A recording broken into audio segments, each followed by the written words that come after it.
So, what might you do? What should you do as an alternative to hiding things in the fog? Hello, welcome back to the channel. This video I've got is not exactly a Christianity one, but it's from Jordan Peterson, and it was from his book launch, Beyond Order, his second book of his Rules for Life, and this is about Rule 3, do not hide unwanted things on the fog. This was a very beneficial passage for me from his book. When I saw this video, it was very influential for me, and yeah, I want to share it with you. So here we go, let's dive straight in. Here we go. Imagine that you are afraid. You have reason to be. You're afraid of yourself. You're afraid of other people. You're afraid of the world. You're nostalgic for the innocence of the past, for the time before you learned the terrible things that shattered the trust characterizing your childhood. The knowledge you have gained of yourself, other people, and the world has embittered more than enlightened. You've been betrayed, hurt, and disappointed. You've become distrustful even of hope itself, as your hope has been repeatedly shattered. And that is the very definition of hopelessness. The last thing you want to know is more. Better to leave what is enshrouded in mystery. Better as well to avoid thinking too much or at all about what could be. When ignorance is bliss, after all, 'tis folly to be wise. Just going to stop it there. I find it so interesting. There's many people that you probably talk to, and there's always the phrase, or there's always a bit of an embitterment about complaining about the situation that they're in or the current state that society is in, and it's all about, oh, it was better back in the good old days. That's the first thing that comes up when I'm thinking about this. There's always people in your life that are complaining about the present and they wish it to be back in the past. And yeah, that just resonates with me. But anyway, let's go. Carry on. Imagine more precisely that you are so afraid that you will not allow yourself even to know what you want. Knowing would simultaneously mean hoping, and your hopes have been dashed. You have your reasons for maintaining your ignorance. You're afraid, perhaps, that there is nothing worth wanting. You're afraid that if you specify what you want precisely, you will simultaneously discover, and all too clearly, what constitutes failure. You are afraid that failure is the most likely outcome. And finally, you're afraid that if you define failure and then fail, you will know beyond a shadow of a doubt that it was you that failed and that it was your fault. So you do not allow yourself to know what you want. You manage this by refusing to think it through. You are happy, satisfied, and engaged sometimes, and unhappy, frustrated, and nihilistic other times, but you will not inquire deeply into why, because then you would know. And then you would encounter yet again shattered hope and confirmed disappointment.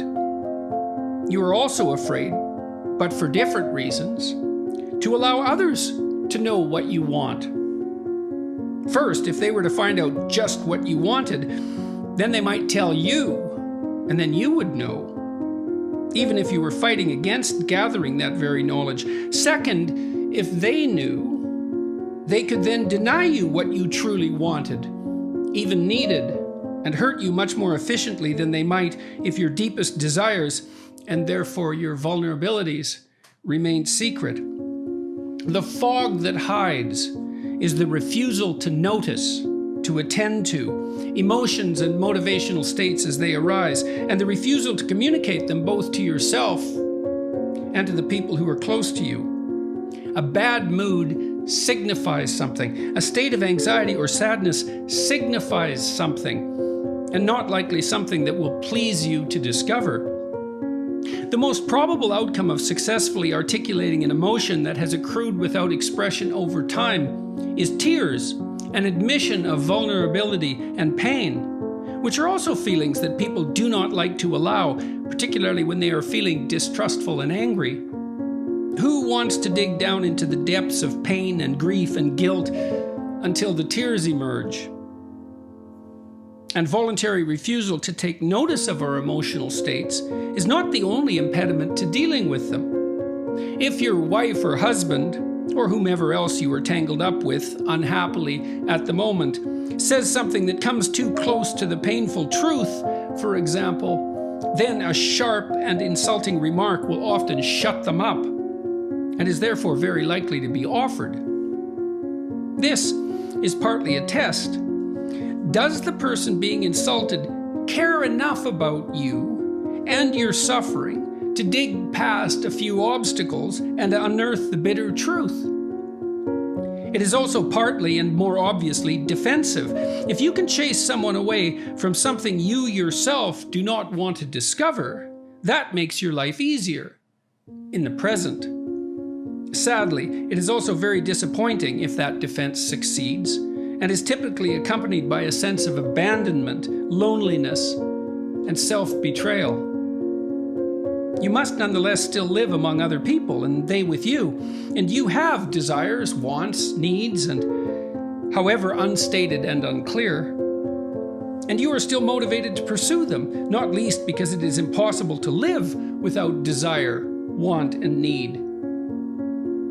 Your strategy under such conditions? Show your disappointment when someone close to you makes you unhappy. Allow yourself the luxury and pleasure of resentment when something does not go your way. Ensure that the person who has transgressed against you is frozen out by your disapproval.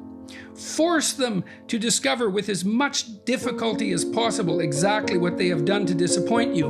And finally, let them grope around blindly in the fog that you have generated around yourself until they stumble into and injure themselves on the sharp hidden edges of your unrevealed preferences and dreams.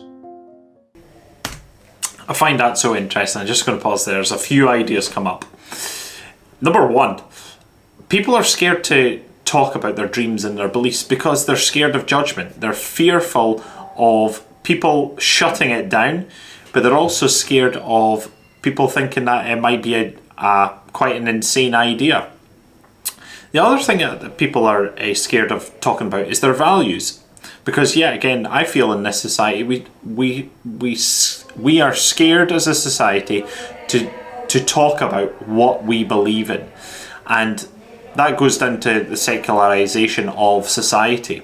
So on a sort of more religious or spiritually based, like, people are scared to say what they believe in case that it might offend somebody else. And I find that quite a dangerous thing in our society, because people are scared to speak their thoughts. The other part of that, so religious values, but the other part of that is that, your hopes and dreams, if people have embittered you, you have your hopes and dreams, and you're scared to say to people, because there's some people with a small mindset might shut it down way too quickly. And I remember a quote from Steve Harvey. He talks about this when he says, when you have a hope and dream, the worst thing that you can do is say it to a small-minded person, because they'll shut it down. So you're fearful of speaking what you believe in, you're fearful of your hopes and dreams. So what you're resigned to, as Jordan is saying, is complaining about the current state of circumstances. You complain about things in your life, and you also look at sort of the fondness, or it's always good or better back in the good old days. Whereas in fact you're actually not looking internally hard enough, and you're not speaking what the truth is to bring it out, which would make your life better. But anyway, let's carry on. And maybe these responses are tests too. Tests deeply associated with the lack of courage to trust. If you really loved me, you would brave the terrible landscape that I have arrayed around myself to discover the real me. The other thing there I've forgot about there is that if somebody is close to you and you're scared to let them know your full truth, the reality is that nobody's actually going to know what's inside your head. So how would they ever come close enough to figure it out?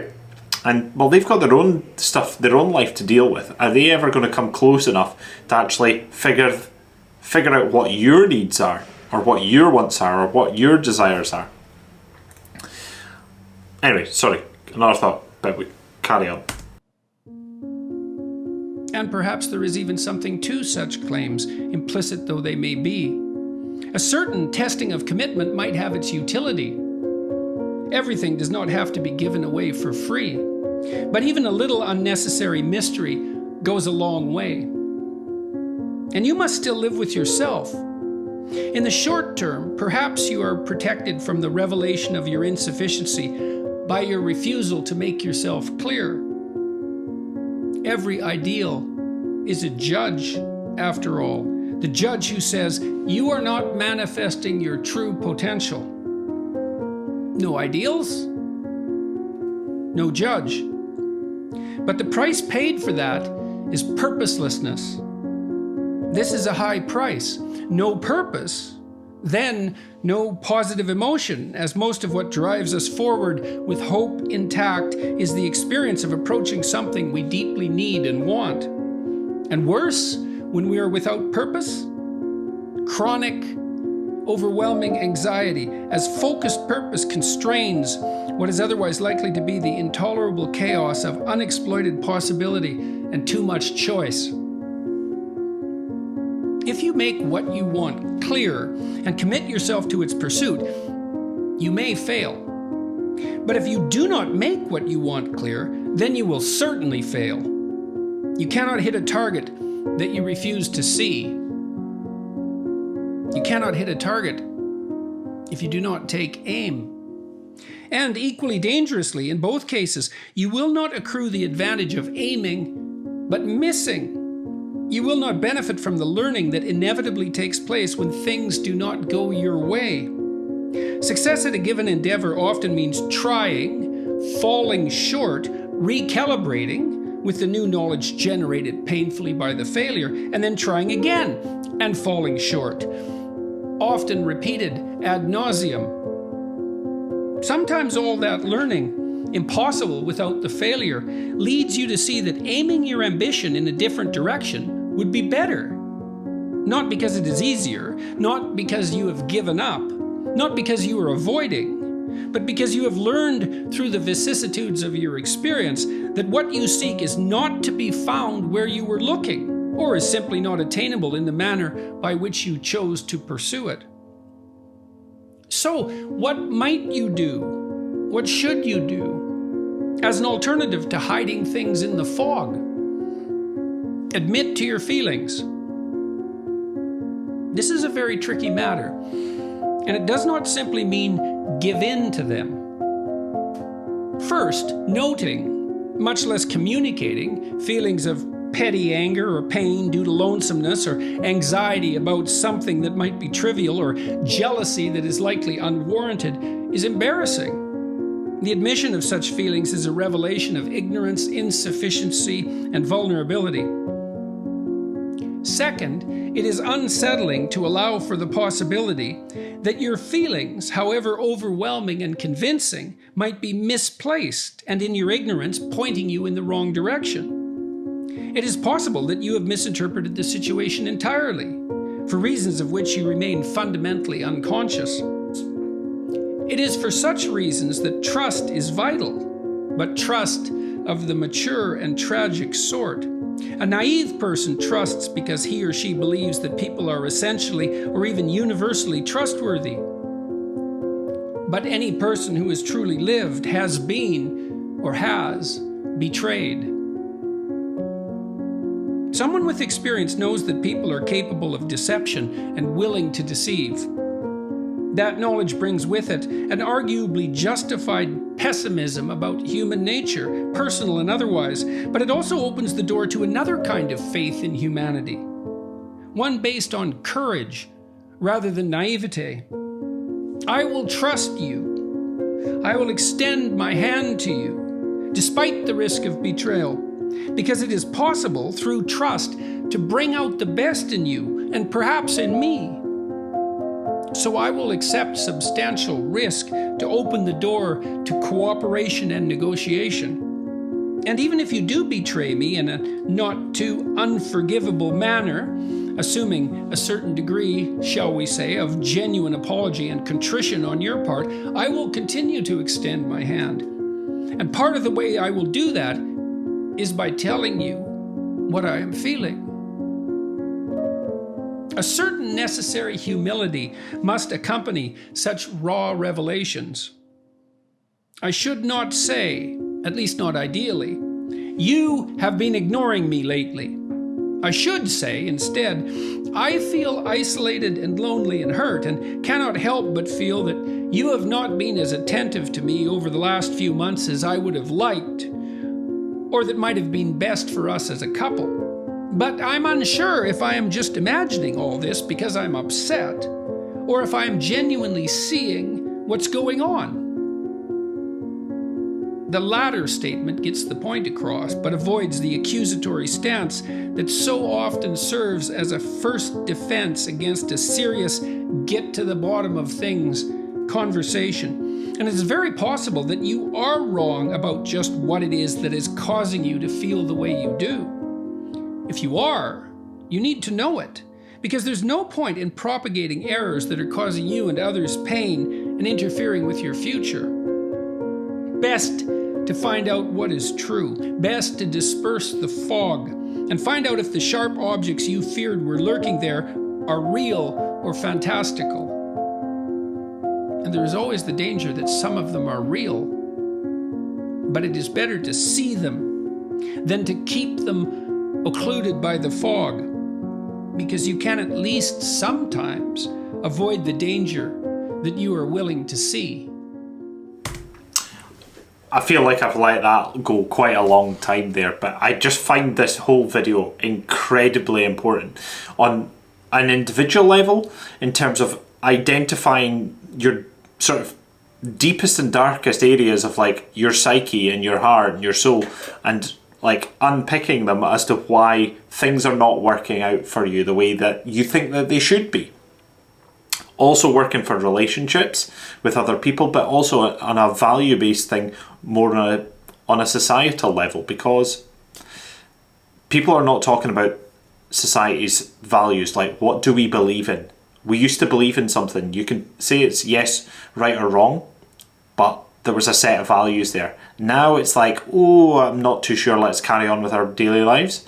And yeah, hopefully this is a channel that will spark the conversation, so to speak, in terms of what do we value, what are societal values, because as you can see, our world is the most divided it's ever been. So let's talk.